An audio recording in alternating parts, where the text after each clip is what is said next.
Bom, queria convidar, não sei qual a ordem de vocês, convidar os nossos palestrantes. Quem não conhece, esta é a Melissa, membro aqui da nossa igreja. Nasceu, cresceu, viveu aqui. As palavras são suas, obrigada por aceitar nosso convite. Bom, pessoal, boa tarde. Meu nome é Melissa, a maioria aqui me conhece. Eu frequento aqui a igreja desde que eu nasci. Também sou advogada. O Pedro e o Wagner, que vão estar falando hoje, também são da área do direito. Então, hoje, para quem não frequenta ou não vem na parte da manhã, a gente está tendo o sábado do Quebrando o Silêncio. É um projeto da Igreja Adventista. E o foco desse ano são os perigos das crianças por trás das telas, na utilização da internet e das redes sociais. Então, o tema da nossa tarde é o outro lado da internet. Como uma introdução, eu acho importante a gente sempre lembrar que na utilização da internet, principalmente nos crimes que acontecem por trás das telas, a gente tem algumas perspectivas e que mudam totalmente a forma como a gente está vendo essa utilização. Perspectivas, inclusive, com conflitos geracionais.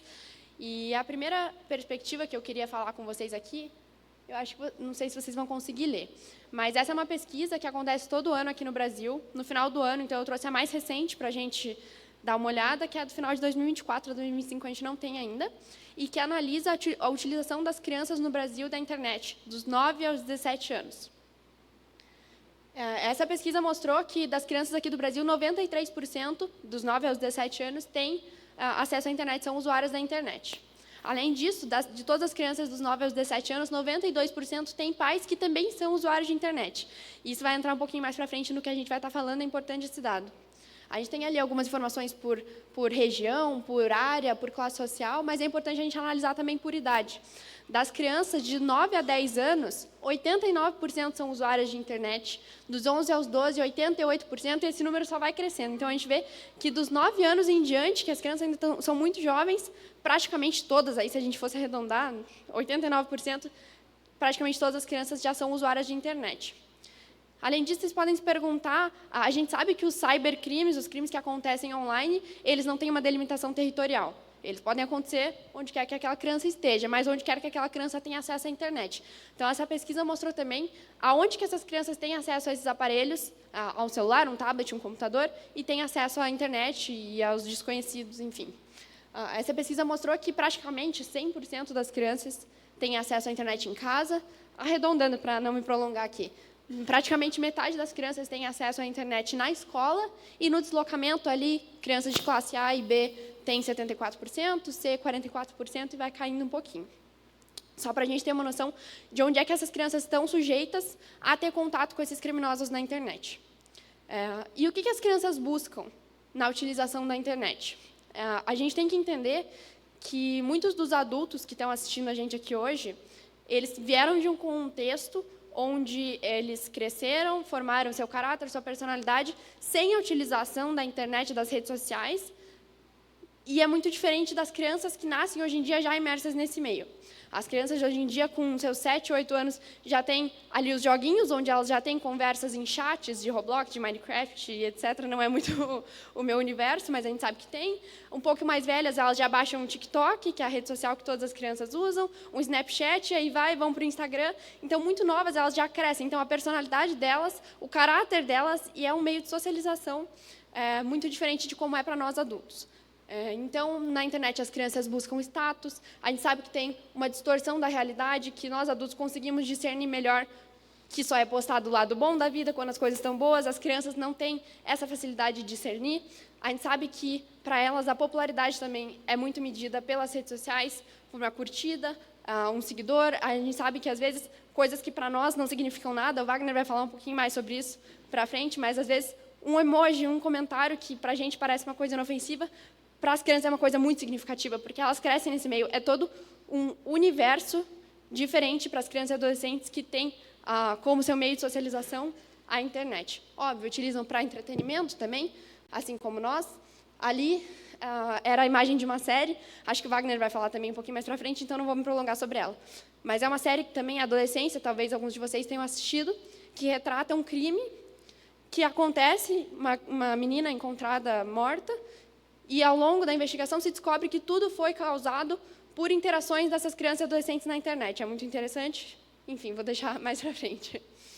A segunda perspectiva que a gente pode analisar é a perspectiva dos pais, mas a gente vai focar aqui nos pais, a grande maioria de vocês, que são os pais que já estão adaptados a essas tecnologias. Não os pais mais antigos, talvez, que não têm acesso, mas os pais que já estão adaptados a essas tecnologias, que utilizam também as redes sociais, têm um perfil ali no seu Instagram, no Facebook.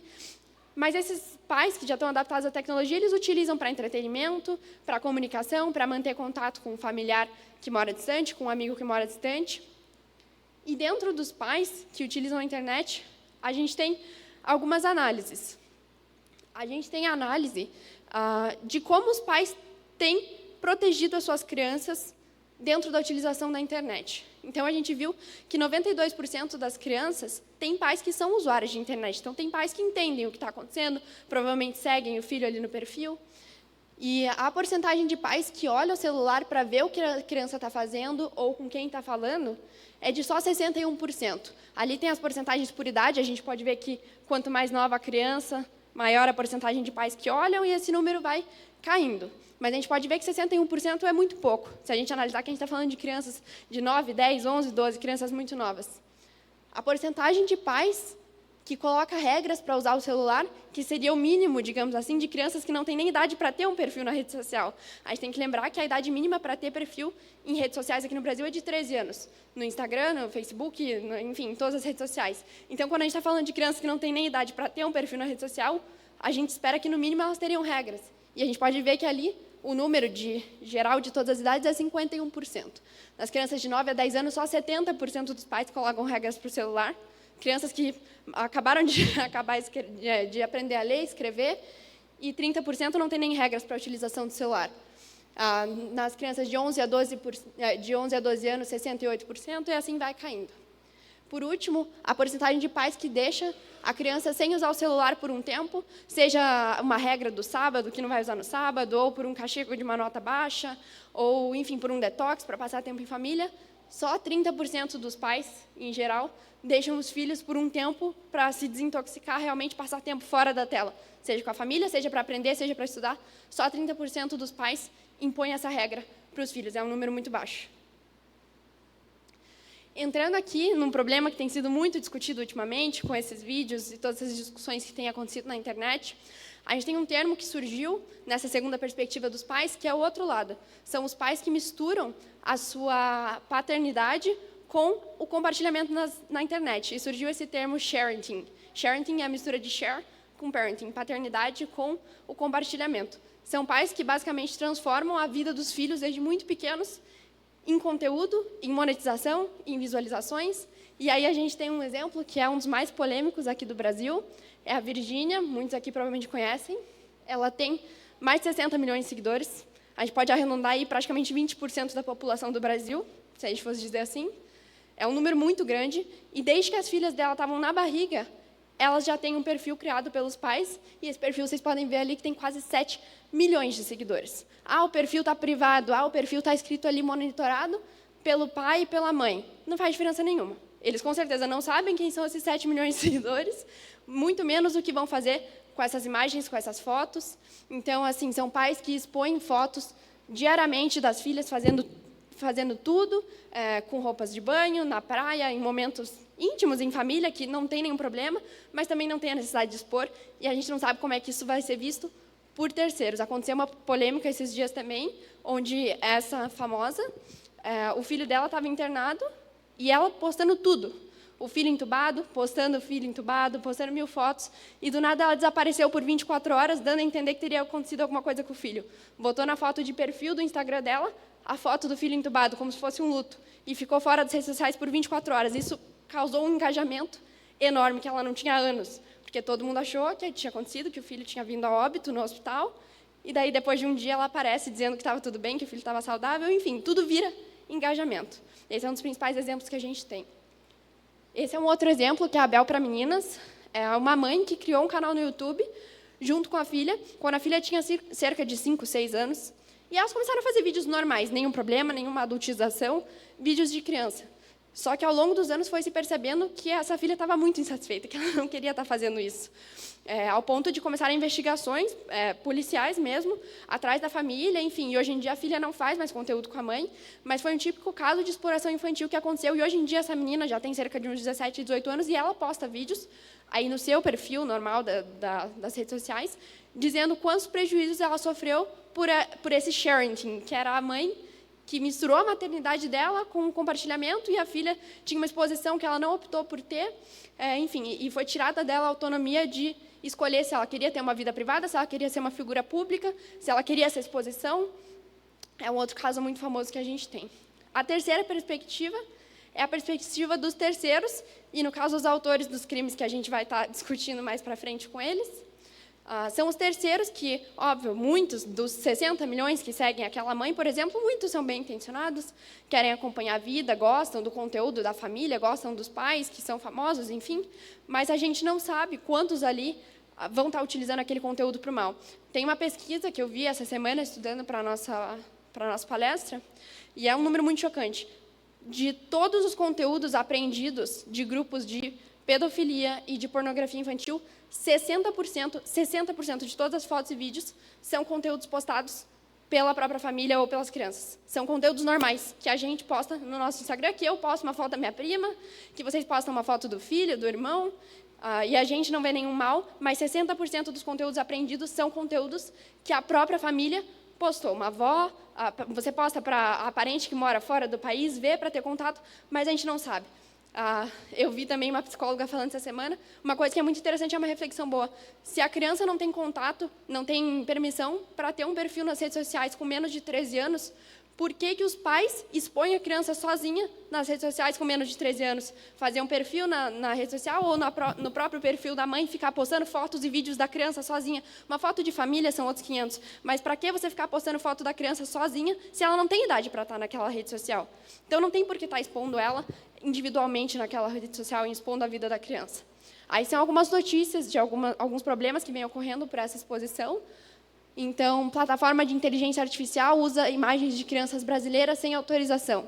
Inteligência artificial multiplica imagens de abuso sexual de menores. Fotos de crianças brasileiras são usadas indevidamente para alimentar a inteligência artificial.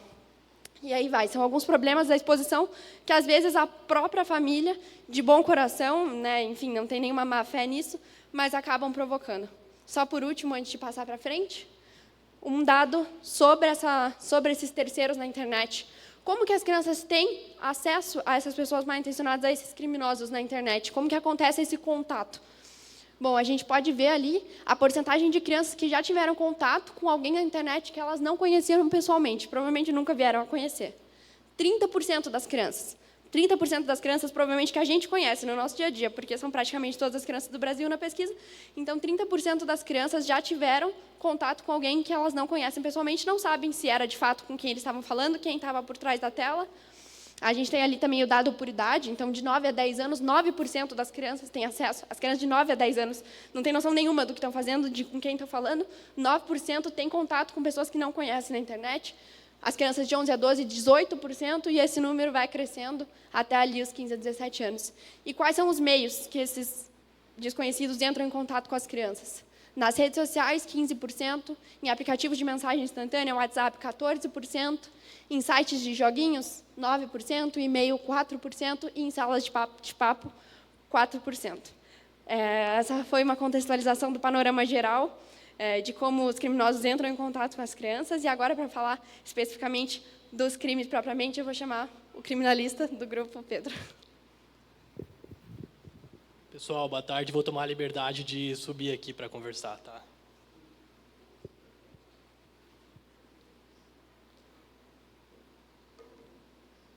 Primeiro, eu gostaria de agradecer o convite, de poder estar compartilhando um pouco do que é o meu dia a dia com vocês. Essa igreja que eu já venho frequentando há praticamente 4 anos, desde do dia que eu comecei a namorar a Mel. Então, muitos aqui, Leandro, seu Edivaldo, seu Artagão, já são amigos praticamente, né, de tanto tempo que a gente tem de convívio.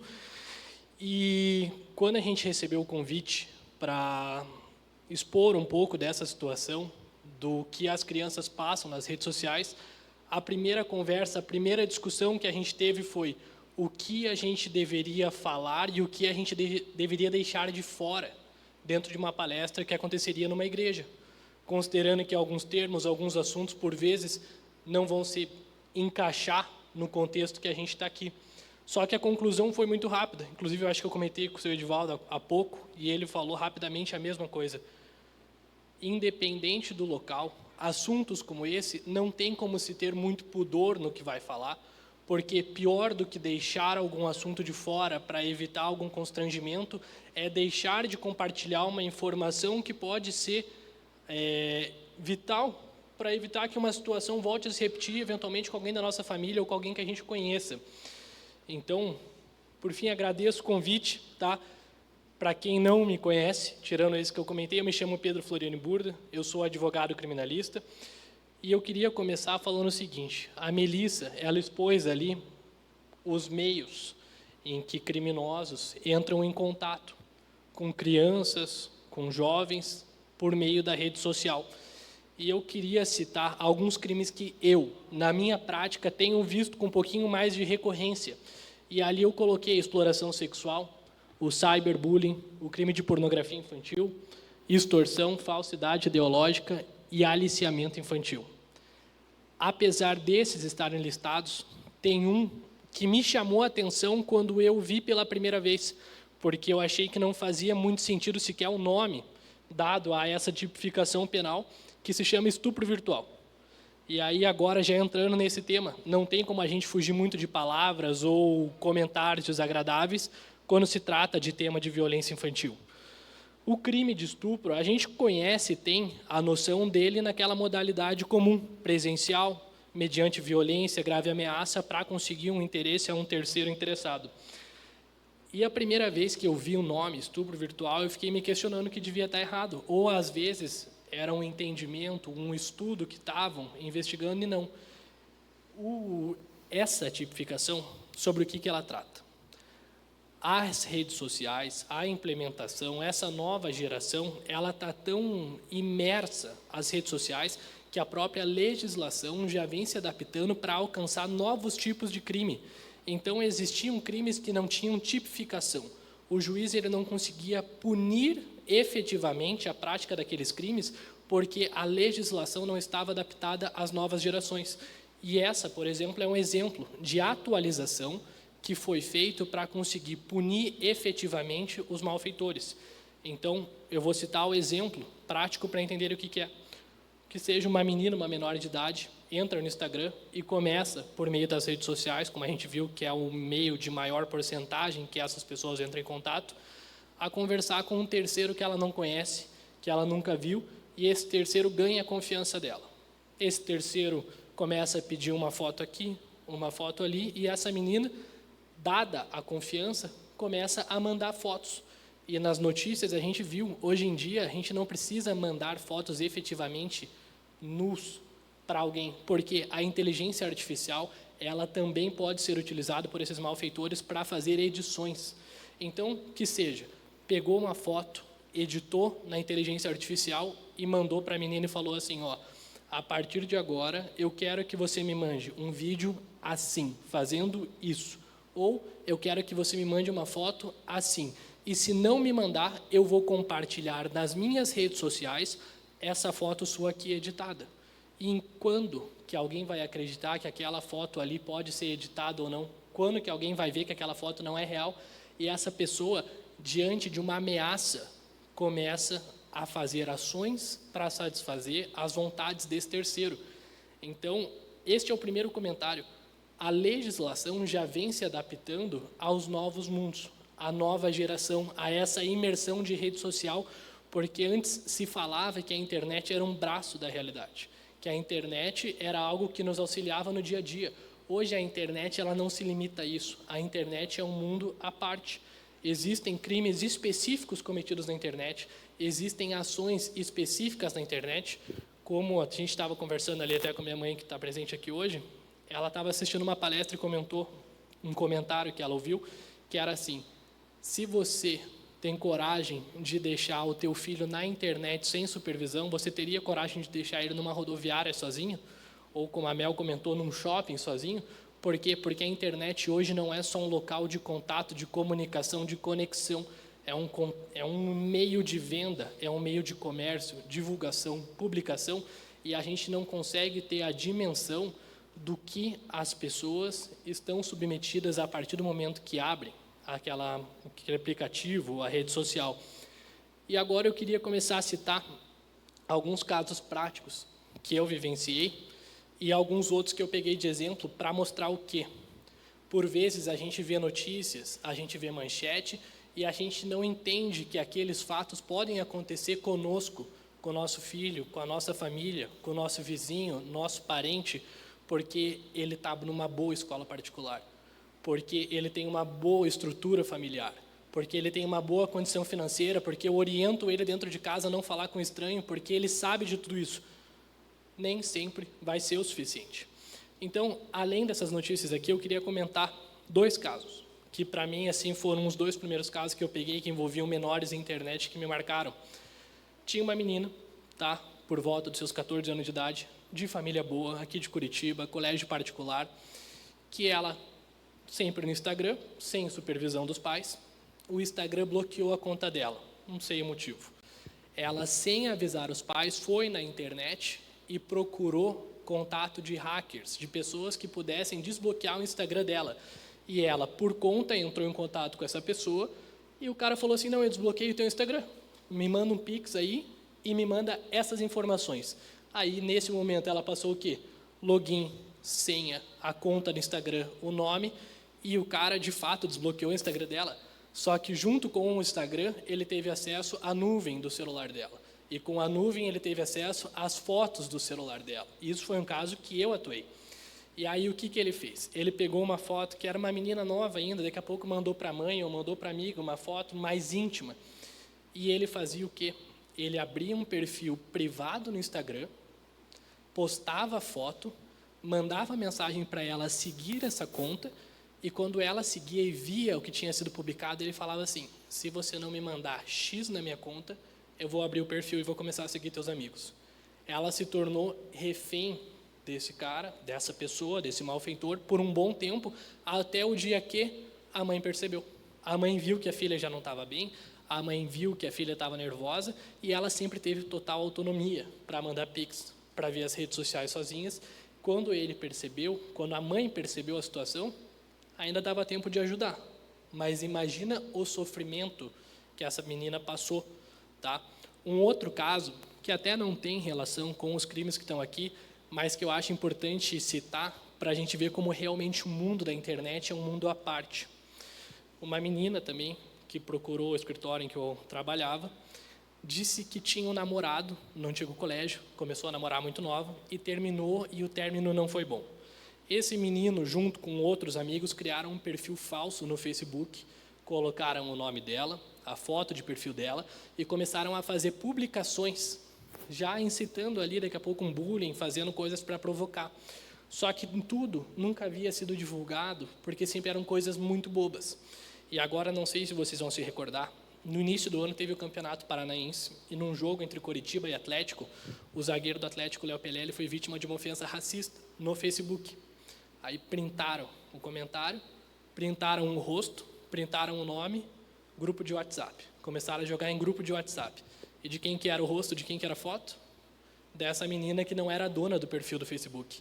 Ela estava no jogo com o pai, chegou em casa, estava sendo ameaçada, o pai estava sendo ameaçado, a mãe estava sendo ameaçada, porque a internet, a partir do momento que você tem uma foto, alguém já tem o número do WhatsApp, alguém já sabe onde mora, alguém já sabe onde estuda. Essa menina começou a ficar exilada dentro de casa por medo de sair na rua.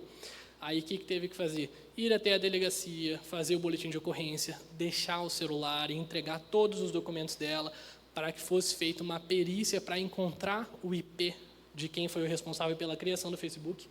Vai no mínimo 6 meses para conseguir isso. E durante todo esse tempo, essa menina vai sofrer retaliação. Até porque quem que vai acreditar numa situação dessa? Então, o mundo das redes sociais, ele é um mundo à parte, principalmente para os jovens. E o que a gente tem que entender é, independente de ter sido feito por detrás de um computador, por detrás de um celular, por uma aba anônima, existe sim o braço do direito penal que visa penalizar. E só em tom de comentário, crimes contra a honra e injúria, difamação, que não tem nada a ver com a palestra aqui hoje, existem disposições que, quando eles são cometidos em ambientes virtuais, devido à exposição que eles causam, eles têm um aumento de pena. Então, novamente, a legislação hoje ela já vem se preocupando em aumentar a penalização para crimes cometidos na internet, para quê? Para que as pessoas entendam que a internet não é terra sem lei. Mas, aqui, eu queria citar alguns outros casos que são ruins de falar, são ruins de ver, mas eles são importantes a gente ter o conhecimento. Tá? Aquela primeira notícia, 300 milhões de crianças sofreram exploração sexual e abuso infantil online, é da ONU. Então, assim, 300 milhões de crianças é maior do que a população do Brasil. E isso acontece há não muito tempo, porque há quanto tempo atrás não se tinha facilidade de uma criança ter um celular, ou não se tinha facilidade de ter um 3G, um 4G, um 5G para ter essa conexão.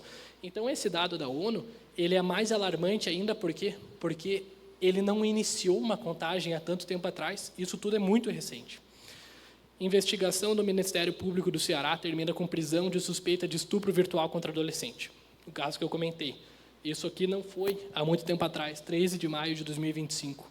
Então, como eu falei, hoje a gente já tem a legislação esticando um braço para abraçar os crimes cometidos de forma virtual, que antigamente não se existia, uma tipificação. Um ano depois, pai relata suicídio da filha após cyberbullying. Essa é uma notícia da CNN da Inglaterra.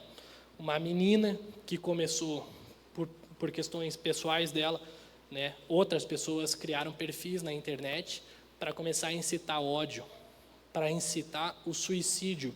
E essa menina, provavelmente sem ter contato com os pais, a confiança para relatar o que estava acontecendo, acabou cometendo suicídio. Agora, o cyberbullying ele não tem uma tipificação específica para a gente falar o cometimento de cyberbullying é crime, mas incitar alguém a cometer suicídio é crime. Incitar ódio contra outra pessoa, violência contra outra pessoa é crime. Então, mais um caso aqui, como a gente tem visto. Suspeito de pedofilia usava jogos online para atrair vítimas. Na palestra, que eu acho que até que originou o convite para que a gente estivesse aqui, foi feito um comentário sobre um aplicativo Roblox, que é um aplicativo que contém diversos jogos no celular. E eu sempre, assim, até na delegacia de cybercrimes aqui de Curitiba, um dia conversando com a escrivã, ela comentou: tem muita criança vindo aqui por causa de aplicativo de celular, de jogo, e eu não entendia como. Eu acreditava que acontecia, mas não conseguia entender como acontecia. Mais ou menos qual que é a situação. Um adulto se transveste de criança, de jovem, passa a ganhar a confiança dentro do aplicativo de jogo online. Então, eles começam a jogar. Tá? Eu não tenho costume de jogar jogo no celular, mas o Gão tem costume de jogar jogo no celular, né, Gão? E aí, o que acontece? Esses adultos, eles se transvestem de criança e começam uma interação, começam uma relação de confiança. Então, todo dia, eles começam a conversar um pouco mais. E eles começam a pedir um pouco mais de informação e ganhar um pouco mais de confiança. E quando tudo isso vai se englobando, vai se somando, eles chegam num ponto em que eles já sabem onde a pessoa mora, qual é a relação que ela tem com os pais, qual é a confiança, qual é o nível, às vezes, de pensar numa palavra que seja mais tranquila de usar, mas a ignorância em relação a esse tipo de crime. Às vezes a criança não tem conhecimento de que essas coisas acontecem, então ela está suscetível a se tornar uma vítima. E eles utilizam desses jogos para ir ganhando a confiança e, eventualmente, utilizar das informações angariadas para cometer crimes, inclusive de forma presencial. Se eu sei onde você mora, se eu sei o horário que teus pais não estão em casa, eu posso ir na tua casa. E é assim que é feito esses tipos de crime no ambiente virtual. Pix ou nudes na internet. Grupo é preso após humilhar e extorquir vítimas. Situação como essa que eu já relatei. Situação de você pegar uma foto, editar uma foto, que seja pela inteligência artificial, e começar a extorquir a menina e falar: se você não me mandar agora uma foto deste jeito, eu vou começar a divulgar. Isso é real, isso existe, isso não é atípico. E, para mim, esse é o maior intuito da nossa conversa hoje. Demonstrar que crimes contra a criança, crimes sexuais, eles não são distantes da nossa realidade, eles não são algo que a gente precisa ir muito longe para procurar. A gente acha exemplos diários de fatos como esse. tá? E eu deixei por último uma situação que ela vem sendo muito discutida aqui nos últimos tempos, que é o caso Camilinha, tá? O caso Camilinha, aos que tiveram a oportunidade de assistir o vídeo feito pelo youtuber Felca, sabem do que se trata. Para quem não teve, eu vou tentar explicar brevemente. Esse rapaz que está no meio aqui, ele se chama Ítalo Santos. Ele é um brasileiro, morador da Paraíba, e quando essa menina, no canto direito dele, tinha 12 anos de idade, ele se tornou responsável legal por ela. A partir do momento que ele se tornou responsável legal, ele começou a utilizar da imagem dela em redes sociais para fazer vídeos dançando de roupa curta, a música pejorativa. Ele utilizou da imagem dela para monetizar vídeos. Ele utilizou da imagem dela para colocar ela para dançar em boate na frente de homem adulto. E o que eu conversei com a Mel, assim, a gente vê essa situação, a gente sabe que está errado. Por que a gente só conseguiu perceber o quão errado era ou ter algum tipo de responsabilização depois que existia uma denúncia de um youtuber? Porque esse conteúdo nunca foi escondido. Esse conteúdo produzido, ele nunca foi feito nas escuras. Ele estava publicado para milhões de pessoas acompanhar e as pessoas seguiam, curtiam, compartilhavam esse tipo de conteúdo. Por que ninguém achou tão errado antes? Porque se passou a normalizar conteúdos adultos praticados por crianças. E, para mim, esse é o ponto crucial de tudo. A gente tem que entender que criança, independente do acesso à internet, criança, independente da independência que ela tem, independente da situação familiar que ela tem, não pode ser normalizado elas agirem como adultos, praticarem condutas de adultos. Essa menina tinha 13 anos e estava dançando funk. Essa foto eu acredito que ela já deve ter 16, 17 anos de idade, tatuada. Ela chegou a engravidar do irmão desse rapaz, do responsável legal dela. E esse rapaz gravava ela a todos instantes. A todos instantes ele gravava. Não existia pudor, não existia medo. Por quê? Porque sempre tinha os terceiros, as perspectivas de terceiros que a Mel já comentou. Os terceiros que viam esse vídeo dessa criança e compartilhavam e curtiam quem eram. Porque eu tenho certeza que aqui ninguém assistia esse vídeo e achava legal. Ninguém assistia esse vídeo e caminhava para um contato no WhatsApp. Quem são as pessoas que curtiam, angariavam, motivavam e monetizavam esse tipo de conteúdo? E por que esse rapaz continuava produzindo? Porque o financeiro, a monetização, ela fala mais alto para muitas pessoas. Esse fato aqui, ele se aplica na exploração sexual e no aliciamento infantil. Ele se amolda a vários outros crimes do Código Penal, do ECA, que nem cabe aqui a gente ficar falando. Eu cheguei a fazer um vídeo para o meu Instagram e numa pesquisa rápida a gente acha que listou 12 tipos de crime. A pena mínima dos crimes cometidos por ele nessa situação acho que dava 26 anos. Então, assim, era um fato que nunca foi escondido, sempre teve escancarado e ninguém nunca se importou porque estava normalizado. Era normal ver meninas, crianças fazendo isso na internet. Então, para mim, assim, fazendo já um contexto de absolutamente tudo que foi dito, a legislação, ela tenta alcançar o avanço da internet, ela se amolda. Os crimes, eles passam a ter penas maiores quando praticados na internet. As punições, elas começam a ser aplicadas especificamente para crimes cometidos em redes virtuais, redes sociais. Mas as pessoas têm que ter a postura, e não querendo exaltar muito, né, essa pessoa, mas ter a postura que o Felca teve, que é ver uma coisa que muitos viram, acharam errado e passaram, começar a denunciar, começar a fiscalizar. A Mel comentou aqui muito tempo sobre qual é o nível de fiscalização que responsáveis, que pais têm sobre celulares, sobre jogos, redes sociais de crianças. Como que a gente deixou perder tanto a mão? Como que isso se tornou tão comum, tão normal, a ponto de ver e não denunciar? Tá? Então, eu até vou encerrar minha parte aqui, porque o Wagner ainda vai fazer alguns esclarecimentos em relação a isso, mas, para mim, o ponto cerne, crucial, o mais importante de tudo é, além de entender quais são os crimes e saber que eles podem ocorrer na nossa casa, com o nosso vizinho, com o nosso parente, que eles não estão distantes, é que isso não pode ser normalizado. As pessoas não podem ver tipos de conteúdo com crianças sendo adultizadas. A gente não pode saber de fatos acontecidos e achar normal porque é na internet. A internet não é terra sem lei. A legislação tenta cada vez mais mudar isso, mas as pessoas, nós, temos também a responsabilidade de continuar denunciando, de não deixar as coisas se tornarem comuns. Tá bom? Então, eu agradeço a todos. Novamente, fico muito feliz pelo convite. Falei para a Mel já que eu estava esperando a primeira vez que eu ia ter a oportunidade de falar aqui na igreja. Aconteceu. Tá bom? Muito obrigado. E, Wagner, te passo a palavra. Obrigado, Pedro. Poxa, eu me sinto na sombra dos gigantes.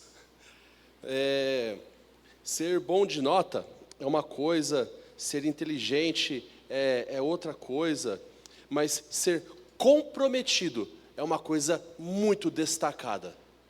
E eles abriram mão do tempo deles durante a semana do ganha-pão, porque aqui ninguém é mais criança, né? Tem que pagar os boletinhos, e preparar uma palestra para vocês. Cara, eu me sinto presenteado, obrigado, de verdade. Gente, meu nome é Wagner, a maioria me conhece, mas temos visitantes. Eu sou casado com a doutora Lucimara, ela atende aqui no Hospital Pilar. Eu sou pai de 3 criaturinhas terríveis e abençoadas, 9, uma fez 5 e a outra... Ai, gente, esqueci, é muita gente em casa. É uma loucura. Minha casa parece um zoológico às vezes, deixa pra lá. E eu sou contador, e se a minha vida já não tivesse bastante bagunça o suficiente, Papai do Céu falou assim para mim: a tua vida tá mole, você vai fazer direito. E ano que vem eu concluo o curso. E pela graça de Deus, eu vou fazer o meu trabalho de conclusão de curso justamente sobre esse ponto que hoje está tão em destaque, destacado muito pelo Felca, que é a responsabilidade parental na era digital, os limites legais e deveres na exposição de filhos nas redes sociais. Esse tema já está escolhido fazem 6 meses. E eu conversando com Deus, eu falei: cara, será que esse é o tema? Tudo aponta que sim, eu não tenho dúvida disso. E eu tenho um dos meus professores, que é o pai da responsabilidade civil no Brasil, o professor Cleiton Reis, magistrado, aposentado, desembargador, pós-doutor, e ele vai ser o meu orientador de curso. Honestamente, eu não sei se eu fico feliz ou se eu fico triste, porque parece que a dificuldade do jogo só aumenta, mas é que a responsabilidade também aumenta. Este assunto aqui, ele não é brincadeira. E pela graça de Deus, hoje eu estou fazendo estágio na segunda Câmara Criminal. Colocando em miúdos, quando você tem um problema e vai para o juiz, às vezes você não concorda com aquilo que o juiz te dá de resposta, certo? Então você sobe o próximo jogo e você vai conversar com os desembargadores, a segundo nível. E eu estagiei nesse momento aqui. E, gente, parece um filme de terror as minhas tardes. Eu abro a tela, estupro de vulnerável, metade da tarde. Coisas assim que eu já cheguei em casa e eu precisei tomar um belo banho e esvaziar a cabeça, assistindo alguma coisa e brincando, porque, de fato, existem muitas crianças, existe muita gente no Brasil, aqui no nosso Paraná, que vive um verdadeiro filme de terror. A gente não tem ideia de quanto é boa e feliz a vida da gente. Quando o Pedro e a Melissa produziram o material e chegou essa foto, eu confesso que eu fiquei em choque, sabia? Porque eu já tinha visto o vídeo do Felca. E eu falava: nossa, gente, como que essa coisa é louca, como essa coisa é grande. Aí eu fui ver a visualização, estava em 5 milhões. Aí eu fui ver depois, estava em 10. Aí eu fui ver depois, estava em 20 milhões de visualizações. A última vez que eu vejo estava em 27. E agora eu não sei mais em quanto está. Não tenho a menor ideia. Porque, de fato, a gente transformou uma coisa criminosa como sendo uma coisa normal. E isso não faz sentido. Espera aí que a minha chefe tem um recado ali para mim. É que assim, quando a gente é subordinado, a gente tem que obedecer algumas regras, tá? E o pessoal que trabalha com os aventureiros tem assim, tem os chefes, né? Os subchefes. Quando a gente quer uma promoção, a gente precisa se esforçar um pouco mais. E, tipo, palestras como essa dá ponto para a gente ser promovido, sabe? Então, é por causa disso o lenço, tá bom? Obrigado por ter me ajudado aqui. E a gente não faz por nós, a gente faz pelas crianças. Eu sou um cliente potencial de todo esse assunto. E já expliquei porque eu tenho o meu pequeno zoológico. E eu vou contar 3 situações rápidas. Sabe essas tardes chuvosas, que você está em casa, está louco para sair, e bate aquele meio preguiça e meio não tem para onde ir? Eu não tenho essa opção, eu tenho que sair. E eu fui para a Decathlon, afinal de contas ela é grande, tem esporte, dá para chutar a bola sem quebrar a TV em casa, e dá para botar um patins e não estragar nada em casa. E minha pequena botou um patins, a outra pequena também botou um patins, e o meu piá cutuca eu assim, ó, o paiê, está transmitindo, tá bom, é o Spider Brito. O que é esse marginal? Não tem noção, o que é isso? É um bandido? O que é isso, filho? É um personagem? O que é isso? Meu irmão, sou um moleque do cabelo verde.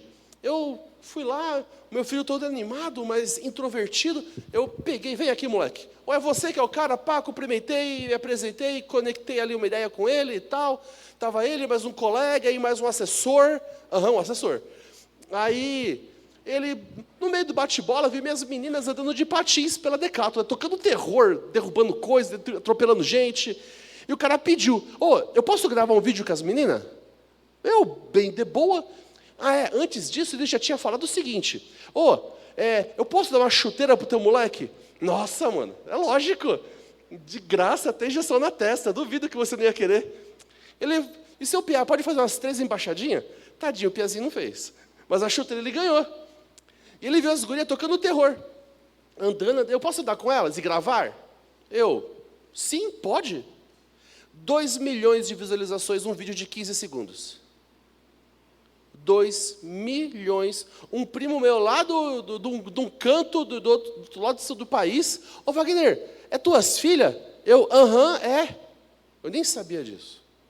A chuteira que ele deu para o meu piá, eu tenho certeza que ele ganhou vezes 10. Tranquilamente ele ganhou aquilo vezes 10. Uma outra situação, que essa já não é mais tão curiosa, tão cômica. Mas se você quer me encontrar, minha vida é bem rotina, bem tranquila. Eu vou sair daqui, eu vou botar um chinelo havaiano e eu vou pro Parque Barigui. Lá eu sei quem são os macacos, quem são os cachorros e quem são os pais que frequentam o parque. Eu sou o bicho do parque. E nesse dia, tinha um cara de um short rosa, um cabelão assim amarrado, e o cara desconectado do ambiente, e filmando as crianças assim com um olhar, e olhando, mas ele só olhava na direção de criança pequena. E olhando, e as crianças estavam ali, eu aqui e o cara ali. E ele filmando, ele não tinha me identificado.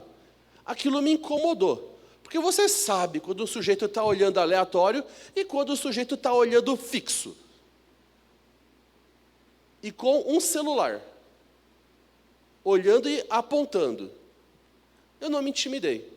Eu saí da minha posição, eu fiquei a uns 4 ou 5 passos dele, cruzei os braços e comecei a encarar. Esperando a resposta dele. Colocou o telefone no bolso e foi embora. Essa situação já se repetiu uma outra vez também no parque, onde tinha um cara com câmera filmando as crianças no mesmo lugar, e eu estava com uma criança de um terceiro, e eu expliquei para o sujeito o seguinte, totalmente desconhecido, eu falei, amigo, a criança que está com os meus filhos, ela passa por uma situação onde os pais estão se separando, e eu não quero complicações se a imagem dessa criança aparecer na rede social. Mas o parque é público, eu posso filmar o que eu quiser. O parque é público. Mas a imagem das minhas crianças não é. Apaga e vaza. Não vou. Puxei o telefone, o cara entendeu que o assunto ia engrossar. Se retirou. Infelizmente, nesse mesmo local, numa tarde dessas, choveu pra caramba, e quando aquela chuva torrencial, e a chuva corta rápido, é maravilhoso ir para o parque, porque o parque está vazio. E as minhas meninas começaram a brincar com água, molhar o pé, tirar o tênis, molhar os shorts, molhar a camisa. Quando eu olhei para o lado e olhei de volta, elas estavam peladas na quadra.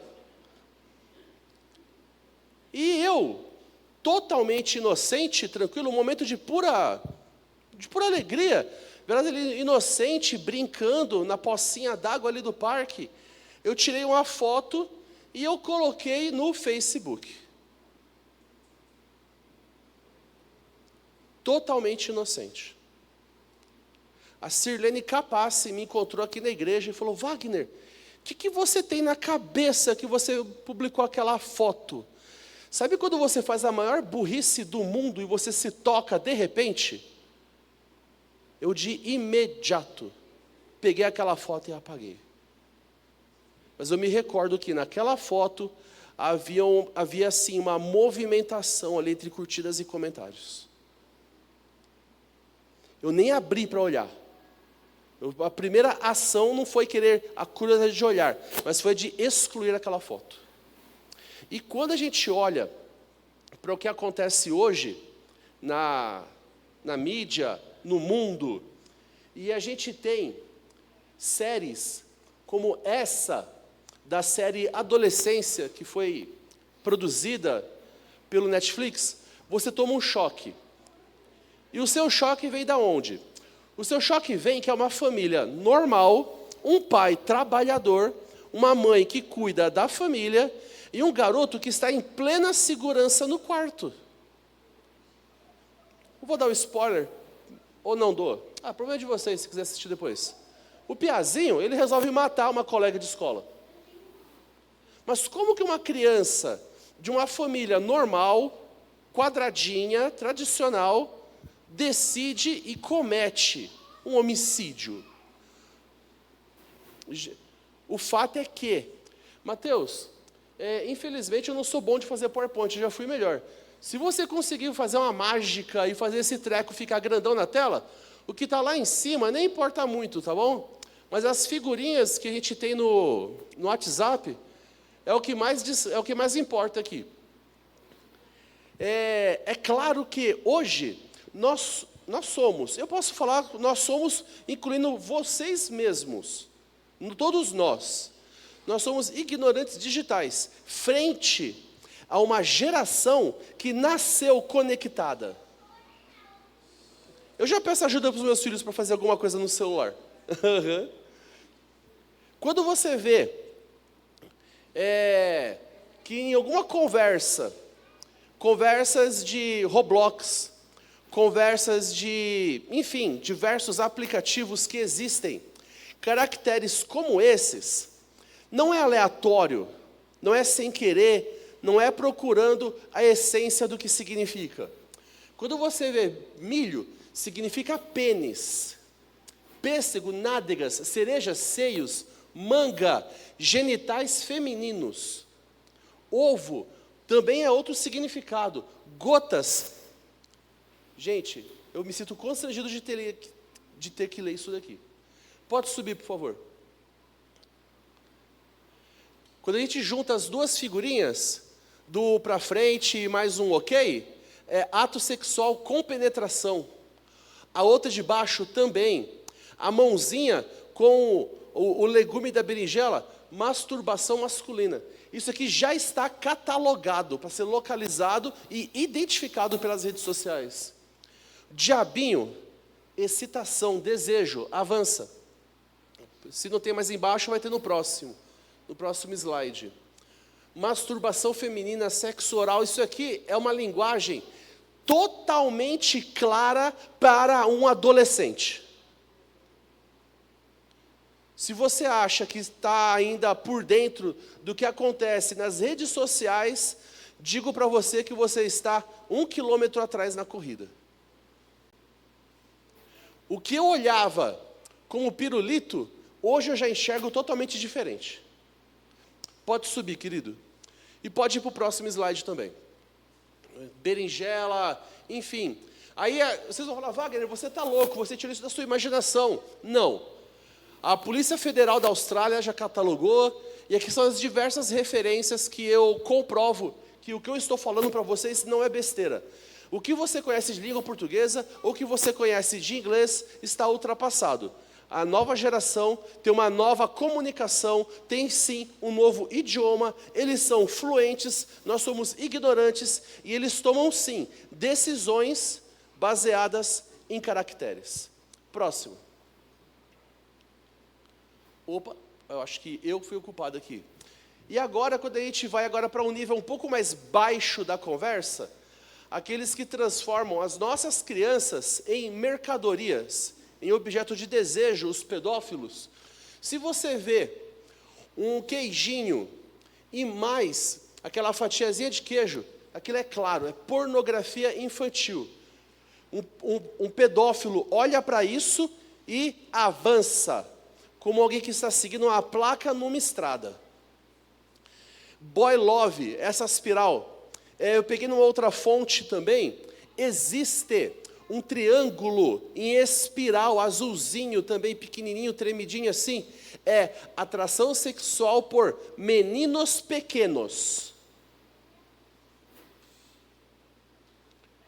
E não é novidade, mas atualizando, quando você vê esses emojis sequenciados, repetitivos, não é porque a criança está com frio ou porque ela está procurando remédio. Não, é realmente o código para um vendedor e um comprador e um distribuidor de drogas. Isso daqui, nos celulares, é fluente, extremamente fluente. Eu duvido, se eu for numa escola pública agora, ou se eu for numa escola particular, e eu pedir para qualquer um dos adolescentes, me dá o celular, eu duvido qual que é deles que vai entregar o celular de modo tranquilo na minha mão. Impossível. Pode não ser por esses motivos, mas por outros. E esse é o mais perigoso de todos, porque quando a dependência emocional, quando a sua segurança está refém na mão de uma outra pessoa, existem sim pessoas más o suficiente que persuade a nossa criança a praticar autolesão e até a fomentar o suicídio. Esse é o símbolo de um crime já em andamento. E, frente a isso, eu fico apavorado, porque como que a gente consegue se atualizar, se até uns 5 minutos atrás, isso aqui tinha um significado, e agora para você, isso precisa ter um outro significado. Amigo, só existe um remédio. Você precisa sim acompanhar as redes sociais das suas crianças. Não existe liberdade enquanto é você que dá o teto. A regra é simples e clara. Não há, porque se você deixar frouxo e deixar de educar ou de ter rédeas, outro irá educar e irá sim colocar as rédeas. O Pedro, de forma brilhante, colocou aqui alguns casos, e no filme de terror que eu vivo todas as tardes, passou um que eu não queria ter lido, que eu acredito que se você tem uma criança aí de 12, 13 anos, acho que você já tem segurança de sair, trabalhar, ganhar a vida, e a criatura fica em casa, né? Acho que não vai incendiar, a criatura não vai passar fome, a criatura vai resolver. E vai ter alguma disciplina de resolver as coisas ali. Só que essa criatura, do caso que eu tenho aqui, que passou pelos meus olhos, redes sociais, jogos eletrônicos, desenvolveu relacionamentos, desenvolveu amizades. Uma dessas amizades não era uma criança, era uma criança fake, era um adulto disfarçado de criança. E nesse íntimo, ele já consegue descobrir qual que é o horário que a criança chegava em casa, qual que era o horário que os pais chegavam do trabalho, qual que eram os dias que tinha qualquer compromisso e o que não tinha, tinha a rotina da criança na mão. Com isso, ele começa a dar presentes. No mundo virtual existem também as moedas virtuais. Robux. O Gão sabe o que é isso, né? Robux. Tranquilo? Eu falei a palavra certa? Não, não sabe? Não é mais? Até os 12? Ah, é namorar? Tá bom, então deixa assim, ótimo, deixa assim. O cara começou a presentear a criança e pediu uma foto. E nisso que pediu a foto tem a localização, a latitude, a longitude. Você bota no Google Maps e o cara bateu na porta da criatura. E no chat, ele mandou a foto da porta. Abre que eu quero entrar. Não, que você não vai entrar, que eu não te conheço, não é bem assim. Eu vou matar os teus irmãos, eles estão na escola, eu sei disso. E a conversa se esticou, a criança abriu, foi estuprada e graças a Deus que não foi morta.